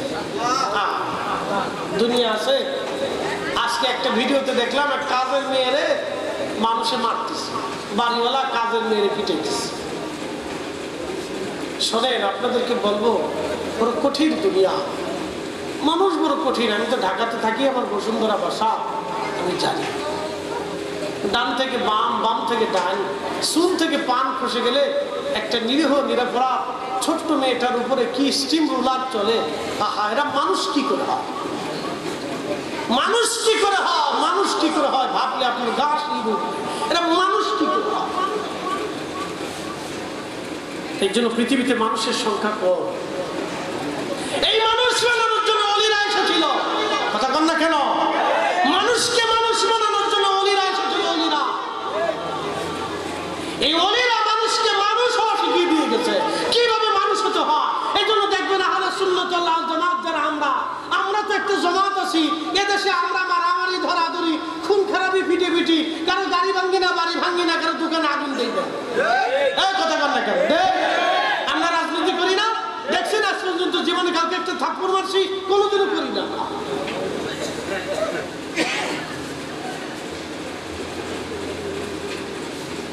ভাবে আমরা দুর্বল, আসলে আমরা দুর্বল না। আমরা আগে পূর্ববর্তীরা কোনোদিনও দুর্বল না। অনেকে ভাবতেছে অলিদের জমাত এটারে একবারে কেনে দিয়ে ধাক্কা দিয়ে বাংলাদেশ থেকে বের করে দেব। আমি বলি, তোমরা মনে মনে কলা খাবা, কিন্তু সারা জীবন মনে মনে কলা খাবা, কিন্তু স্বাদ পাবা না। বলে হুজুর কারণ কি? বলে আল্লাহর ওয়াদা। বলে কি ওয়াদা করছে? আলা ইন্না আউলিয়া আল্লাহ, সাবধান, নিশ্চয় আমার ওলি যারা, লা খাউফুন, তাদের কোনো ভয় নেই, ওয়ালা হুম ইয়াহজানুন, তাদের কোনো চিন্তা নাই। এজন্য ওলিদের চিন্তা নাই, ভয় নাই। কিয়ামত পর্যন্ত যতদিন আল্লাহর আকাশে সূর্য উদিত হবে, পূর্ব আকাশে, পশ্চিম আকাশে না, পূর্ব আকাশে যতদিন সূর্য উদিত হবে ততদিন জমিনে ওলি আসবে। আর ওলিদের জামাত কিয়ামত পর্যন্ত জমিনে টিকে থাকবে। কথা বলে ঠিক না বেটি?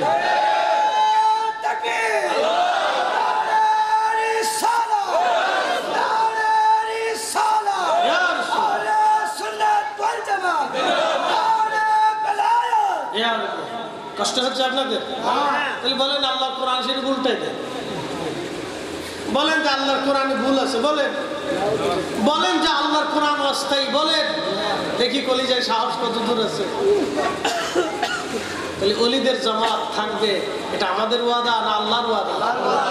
তাহলে অলিদের জামাতি আহলে সুন্নাত ওয়াল জামাত, এটা কিয়ামত পর্যন্ত টিকে থাকবে। আমরা এমন এক রাজনীতির দল করি যে রাজনীতির দল হচ্ছে ইমানের রাজনীতি, ইমানের দল, ইমানের জামাত। কথা কোন ঠিক কিনা? কিসের জামাত? ইমানের জামাত। আপনাদেরকে আরো বুঝাই, আমাদের বাংলাদেশে যত গতানুগতিক রাজনৈতিক দল আছে, আমি কোন দলের পক্ষেও না, বিরুদ্ধেও না। আমি কোন দল করি না, আমি নির্দলীয়, আমি আহলে সুন্নাত দল জামাত। আমি অলিদের দল করি, একবারে আল্লাহর কসম করে বলে আমি কোন দলের সদস্য, আমি একবারে নির্দল, কোন দলের সদস্য না। আমি একটা দল করি, আহলে সুন্নাত ওয়াল জামাত, অলিদের দল। মনোযোগ দেন, খুব মনোযোগ দেন। বর্তমানে যত গতানুগতিক দল আছে, বাংলাদেশ সৃষ্টি হয়েছে ৭১-এর আমলে। ৭১-এর আগে ছিল পূর্ব পাকিস্তান, তখনও অলিদের জমাত ছিল। তার আগে ছিল ব্রিটিশ, তখনও অলিদের জমাত ছিল। তার আগে ছিল নবাবী, তখনও অলিদের জমাত ছিল। তার আগে ছিল মুঘল, তখনও অলিদের জমাত ছিল। তার আগে ছিল সালতানাত, তখনও অলিদের জমাত ছিল। এখন বাংলাদেশ, এখনো অলিদের জমাত আছে। রাজা গেছে, বাদশা গেছে, আমির গেছে, ওমরা গেছে, আপনার কি বলে জমিদার গেছে, নবাব গেছে, বাদশা গেছে, ব্রিটিশ গেছে, পাকিস্তান গেছে, মন্ত্রী গেছে, এমপি গেছে, রাষ্ট্র গেছে, দল গেছে, নতুন দল আসছে। এক দল শেষ হয়েছে, আরেক দল এসে, আরেক দল শেষ হবে, আরেক দল আসবে, কিন্তু অলিদের জামাত কিয়ামত পর্যন্ত টিকে থাকবে। কথা বলে ঠিক না বেটি? বিশ্বাস করে বুঝেছি। ব্রিটিশ আমলে বাংলাদেশের এই কোন দল, যত দল আছে একটা দলও ছিল না। ব্রিটিশদের আগে তাও ছিল না, মুঘলদের সময়ে কিচ্ছু ছিল না, সালতানাতে কিচ্ছু ছিল না, কিন্তু অলিদের দল ছিল। এখনো অলিদের দল আছে, কিয়ামত পর্যন্ত অলিদের দল থাকবে। বাকি যত দল আছে রাজনৈতিক, এই হয়তো ১০০ বছর পরে নাও থাকবে, ৫০ বছর পরে নিঃশেষ হবে। হয়তো বাংলাদেশ পরাধীন হয়ে যেতে পারে, অথবা বাংলাদেশ আরো বেড়ে ২-৪টা দেশের সমানও হইতে পারে। অথবা বাংলাদেশ পরাধীন হয়ে যেতে পারে, এর স্বাধীনতা নাও থাকতে পারে। হুজুর কেমনে? রাশিয়া যেমন ইউক্রেন দখল করে নিয়ে গেছে অনেক অংশ, ইসরায়েল যেমন ফিলিস্তিন দখল করে নিয়ে গেছে, ওরকম আমাদেরকেও কেউ দখল করে নিয়ে যেতে পারে, আমাদের ভুলের কারণে নিতেও পারে। অথবা আমাদের দেশ আরো বড় হতে পারে, এটা ভাগ্য। কিন্তু ওলিদের জামাত কিয়ামত পর্যন্ত থাকবে। একসাথে বলবেন আল্লাহু আকবার। না, জোরে বলেন। আপনাকে পরিসংখ্যান দিয়ে বুঝাইলাম, এই জন্য ওলিদের দলে থাকে, এই জন্য আমি কোনো দল করি না। যেই দল থাকবে না সেই দল করে লাভ, যে দল কিয়ামত পর্যন্ত থাকবে আমি সেই দলই করব। একবারে সহজ হিসাব আমার, বাদ বাকি করে হিসাবটা। আমার মন্ত্রী হওয়ারও শখ নেই, এমপি হওয়ারও শখ নেই। বলে হুজুর কেন হবেন না? এর জন্যই হব না। আমি মন্ত্রী হইলাম, ঠিক আছে, কিয়ামতের ময়দানে 18 কোটি মানুষ বলবে আল্লাহ ফরিদি সাহেবের কাছে ওই অমুক জায়গা অমুক জিনিস সে লুটপাট করে খাইছিল, এটার হিসাব দিতে পারে। এই সাতার হিসাব নিয়ে কিয়ামতের ময়দানে দাঁড়ায় লাভ নেই। যার হিসাব দেওয়ার দরকার আছে সে দাঁড়াবে, ও তো আমার দরকার। এই জন্য পৃথিবীর কোন অলি কোনদিন রাজতন্ত্র নেই, রাজা বাদশাহী নেই। শাহজালাল আমিনী সেকেন্দারের হাতে বাদশাহী দিয়ে বলেন তোমার বাদশাহী তুমি নাও গা, আমার ওই দুনিয়ার বাদশাহীর দরকার নাই। খাজা বাবা আজমিরি মোহাম্মদ ঘুরির দিয়ে বলো তুমি দিল্লি নাও গা, ও ছাতা আমার দরকার নাই। মুজাদ্দিদ আল ফেসানি সম্রাট জাহাঙ্গীরকে বাদশাহী দিয়ে বলো তোমার বাদশাহী ছাতা তুমি নাও গা, ও ছাতা আমার দরকার নাই। পৃথিবীর কোন অলিরা দেখেননি আজ পর্যন্ত রাজ সফরে সিংহাসনে বৈশা দুনিয়া চালাইছে, কোন অলিরা চালাই।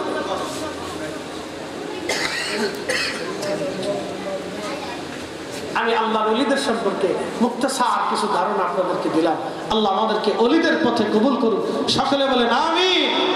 এই অলি আল্লাহর বাংলাদেশ, শহীদ গাজীর বাংলাদেশ, রহম করো আল্লাহ, রহম করো আল্লাহ। শাহজালালের বাংলাদেশ, শাহপরানের বাংলাদেশ, রহম করো আল্লাহ, রহম করো আল্লাহ। আল্লাহ আল্লাহ আল্লাহ, জবান খুলে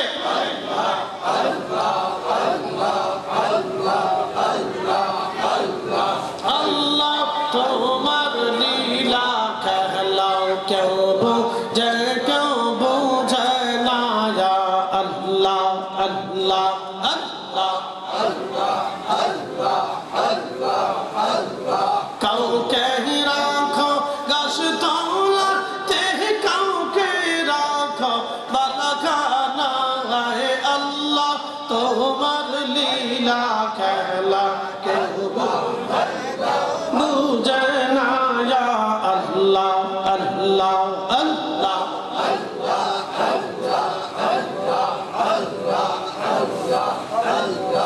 ইব্রাহিম তোমার নবী ছিল, নমরুদের আগুনে জ্বলল। ইব্রাহিম তোমার নবী ছিল, নমরুদের আগুনে ফেলল। আগুন হইল ফুলমা কিসা পশম কেন পুরল না।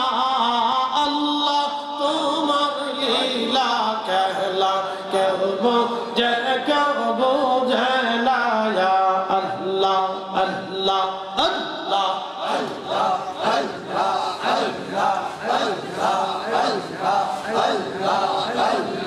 কাউকে রাখো গাছ তলাতে, কাউকে রাখো বালাখানা। আল্লাহ তোমার লীলা कहला কেউ বুঝে কেউ বুঝে না। আল্লাহ আল্লাহ আল্লাহ আল্লাহ আল্লাহ আল্লাহ আল্লাহ